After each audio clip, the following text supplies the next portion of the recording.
With Pizza Day and Valentine's Day coming up, it's time to create a pizza. We're doing heart-shaped pizza and we're going to use a homemade sourdough pizza dough. I'm going to show two doughs, a sourdough-based one and a yeast-based one. Let's start with the sourdough one. I'm actually using a 00 pizza flour.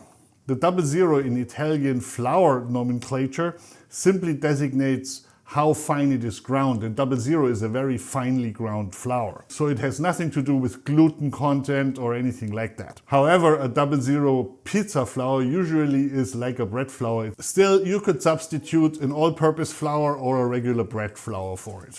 I'm gonna start out with 300 grams of pizza flour. This is going to be a 70% hydration dough, which in baker's terms means it's 70% water to 100% flour by weight. 6 grams of salt. We need 210 grams of water, that equals 210 milliliters. Into this I'm mixing 60 grams of my sourdough starter, which is a quite active sourdough starter.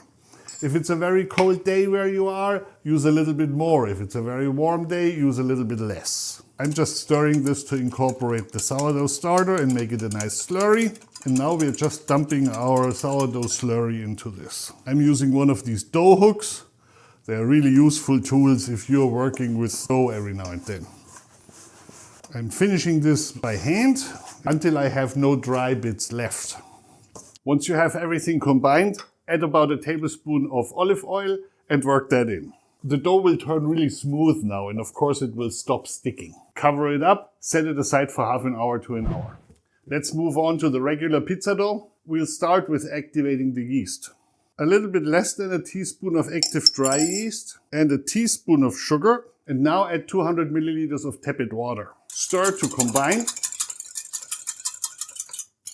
And set this aside for now.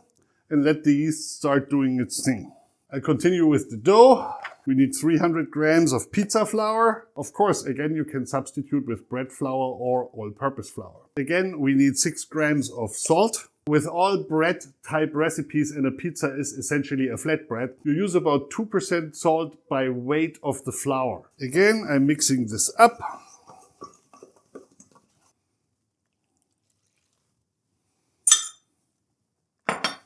This goes in. Let's stir this together. The final step is again adding a tablespoon of olive oil. I'm just eyeballing this. Most recipes would call for a heavy kneading for the next 15 minutes or so.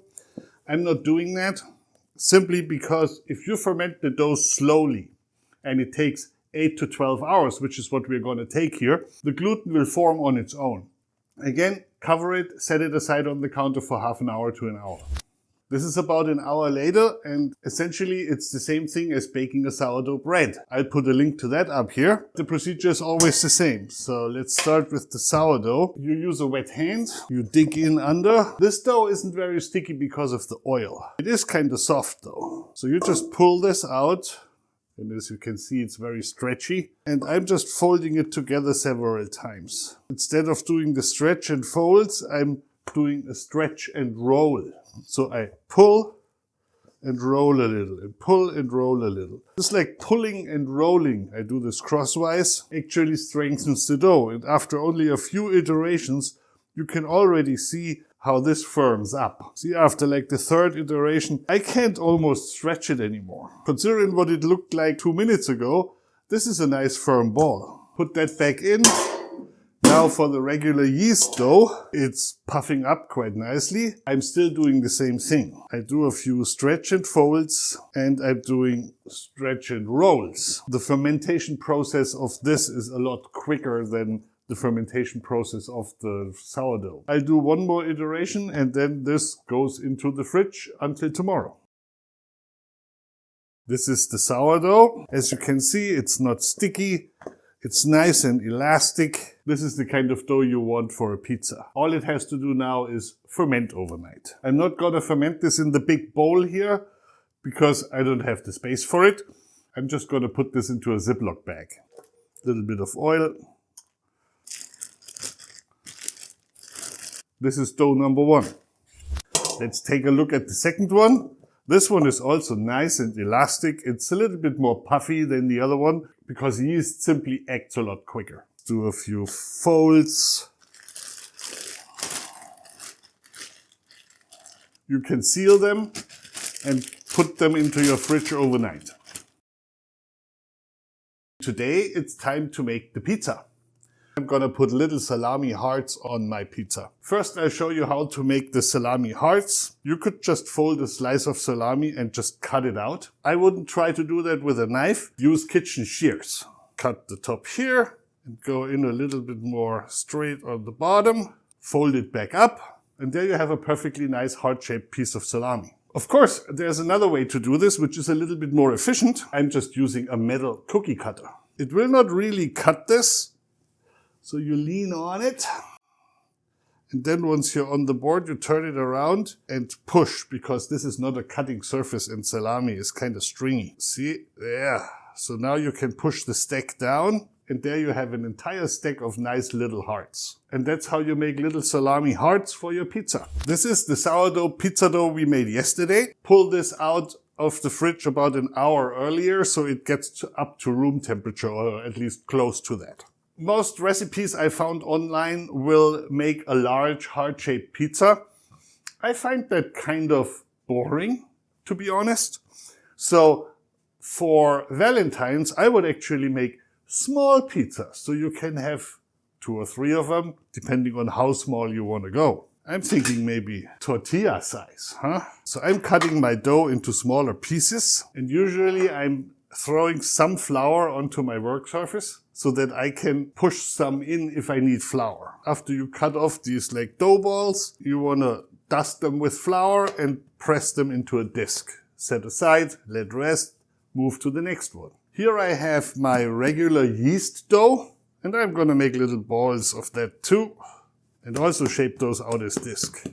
I pre-shaped a few of my little pizza dough balls into round discs and rolled them out. And then I let them sit on the counter for 2 or 3 minutes so they relax again. There's 2 ways you can shape a heart. The one is called pinch and pull, and the other one is simply cutting it out.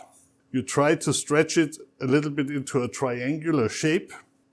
Then you pinch and pull here so you get the tip of the heart. And then you just pull this in and create those ears.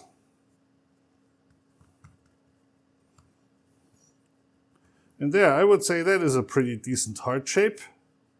So that's the one method. Let me put this on my pizza peel with a little bit of flour so it doesn't stick. There we go. So here I'm just going to use a little help. And essentially what you do is you just cut a V in the tip and then you work it out. And there you go. Now we just put our toppings on, whichever we want. I'm just going to use a little bit of leftover tomato sauce I have from the other day. So this is more like a margarita style pizza. If you make small pizzas like this, you could work with like a sopressata. That's a much larger wheel of salami, and you could make a big heart that covers more ground, like here.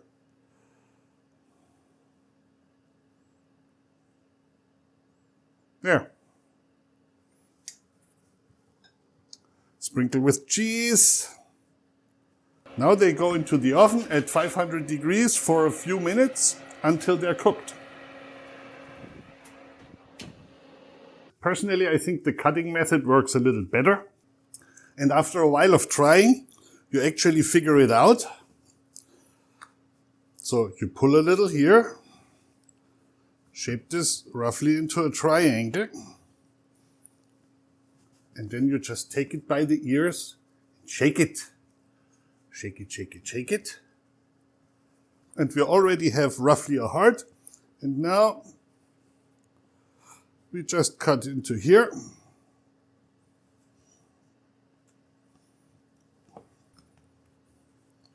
And there you have it.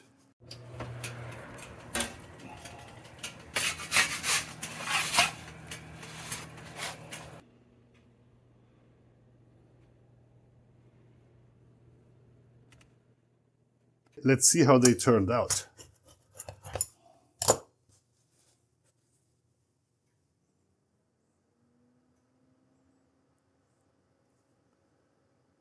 Perfectly nice crust. This was the regular dough.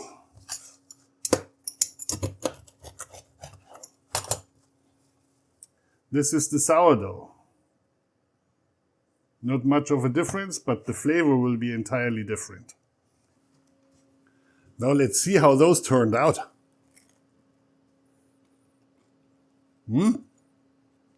Nice crust. I like them.